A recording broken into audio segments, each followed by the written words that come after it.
You've heard the phrase, I was born in the wrong era. You were born in the wrong era. Or the time that you belong to isn't this particular one. We've all heard that. We've all felt that sometimes. But there are some people who go to the next step or the next level of taking their lives to go to the particular time period they are most comfortable with. They do that by a few means. Some of them go to the extreme, others just by little tiny things in their lives. It could be changing of their vocabulary, changing of their lifestyles, changing of just that surrounds you, your furniture, your house, how you live, your decorations. Another thing is changing your clothing. And here we are going to do a little bit of a lot of those. My particular house, I was lucky enough to purchase the house. It was built in 1927. And yes, it's a little bit past the decade that I prefer to live in. It's actually quite nice. It still has a lot of the wainscoting left, and eventually, someday, I will show you the rest of the house. At the moment, it is kind of a kerfuffle because I am going through and de-junking a lot of it. Unfortunately, there's not places opened during this living history moment of COVID-19 to take those to thrift stores or get rid of them. So on this particular channel, I am going to attempt different things, making my lifestyle a little bit towards a later Victorian, in between the 1890s to about the Edwardian. 1912 is where I prefer to land the last part, right before World War I, in my style of clothing, the way that I have decorated my house, and maybe perhaps my vocabulary. I'm not so sure about that, but we shall try that. So a little bit about my particular background of why I want to do this is that I grew up in mining towns. Claim jumping was a real thing and still is a real thing to this day, and it seems kind of absurd, but it is still going on. Gold, silver, copper, nickel, things like that have always made businessmen crazy, and it still does. I actually lived in a farmhouse that was built in 1887, and there are certain things I have learned in my particular life living in that house that I don't want to go back to.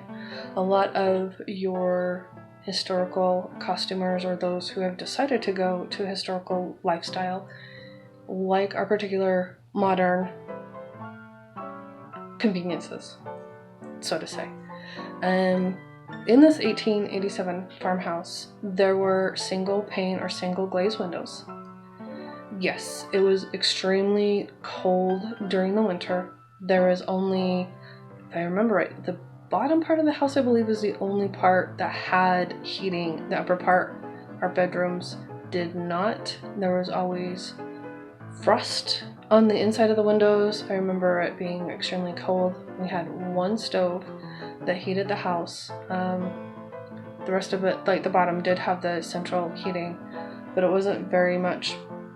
I didn't go up to the upper rooms. There were still frost in the rooms. I remember you had to be the first one up, and you'd run down the stairs and sit on the toilet with a blanket wrapped around you and your feet on the heating vent in order to even get warm. So central heating, central cooling, even air conditioners, swamp coolers, anything like that. Insulated houses I would not live without. Again, if I could prefer to. I have lived in tents before, whether or not it be on mostly camping vacations or living history vacations, and it has snowed on us. It's not that part of the living part I do not want. Our modern conveniences, hot, cold water, showers, etc. Modern medicine, I would not want to live without. A modern dentistry, having our vaccines, even all the amazing things that they can do medically to help and assist us. Back then, they wouldn't have even had that. So those I would not give up. Vehicles and planes, some days are iffy about that. I still wouldn't mind going horse and buggy. Taking care of horses isn't something that is, for me, uncommon. For a lot of people, they wouldn't want to do that. Going back to more of a city life, that's your choice. But for me, having horses, having farm animals, having to have a garden is not an uncommon thing. And eventually I will show you my garden. I have started my plants this time of year. It's a little late, I know. It started, but I do have my project during this kind of COVID living history moment is having the ability to go out in my backyard and work on a Victorian style or what I can obtain for that. There are other things probably during this whole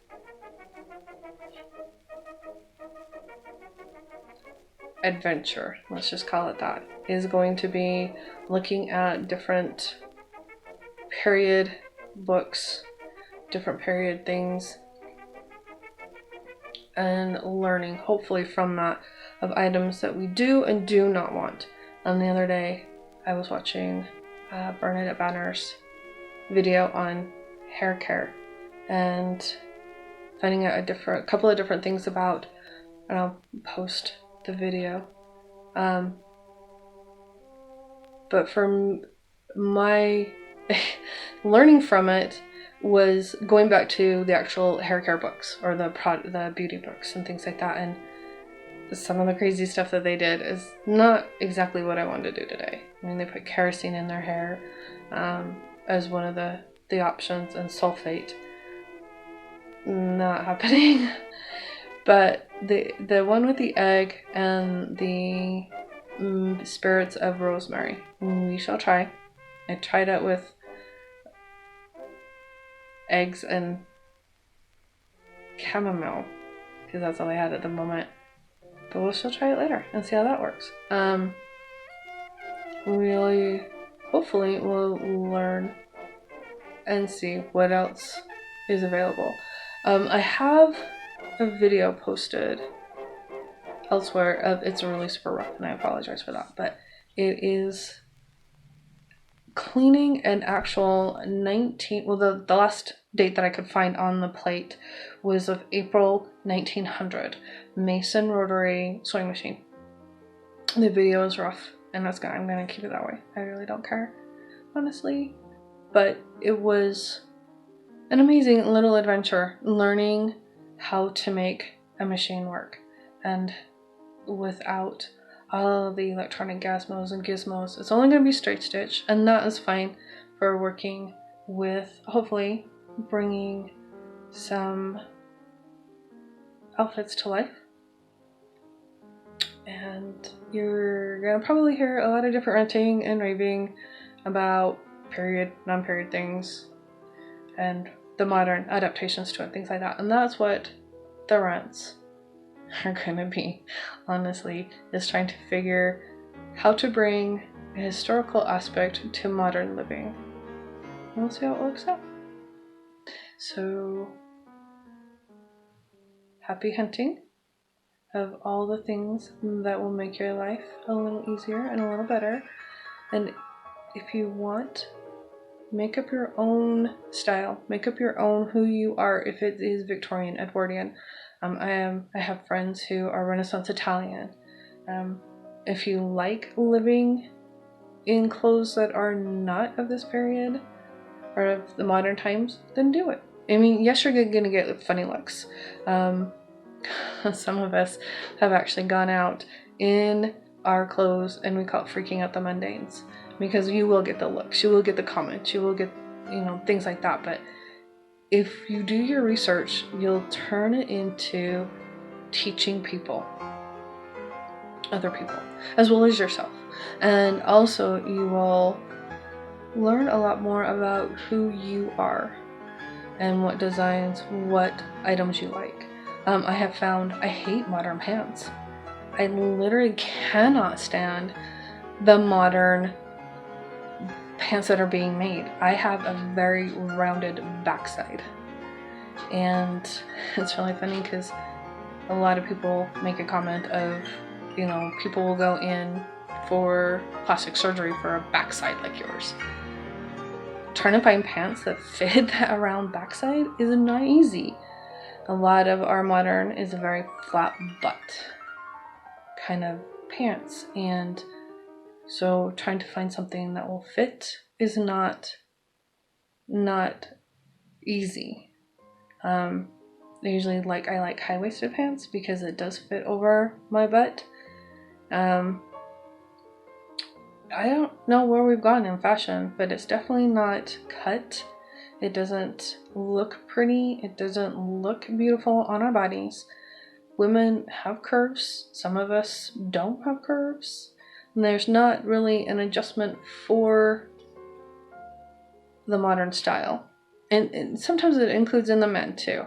I like older fashions. Men have it, though, I have to say, do have it easier in a way when it comes to doing a history bounding type situation, especially if they decide on Edwardian or Victorian, later Victorian type style clothes, because not a lot of men's fashion has actually changed. If they decide to do a 3-piece suit, they can do it. They can walk around in, you know, a sports 3-piece suit or, you know, very classic 3-piece suit and get away with it. I mean, nobody will give them really a whole lot of second looks.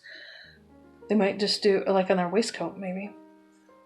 But since men's fashion hasn't really changed too much when it comes to a more classic design, classic look, they can get away a little bit more.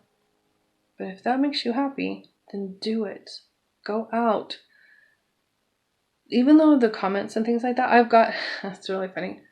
I was called a polygamist one day wearing a full Elizabethan outfit. It was a middle-class Elizabethan outfit. It wasn't a court gown, but I just thought it was funny because my friends and I went to a Shakespearean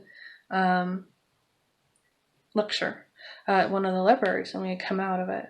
And she wasn't in her outfit, but I was. And it was just kind of funny. It was just the comments that you will get, you just kind of have to laugh it off and be like, okay, you don't know your history. Go away, little man. Was my thought process. You just have to kind of shake it off. You have to either teach whoever's making the comment, or look at what they're wearing and go, you look really good, really sweet. However you want to say it in your own little head. But if you go out and about and makes you feel happy, then do it. So I am going to log off before I start ranting anymore, and hopefully we will learn together.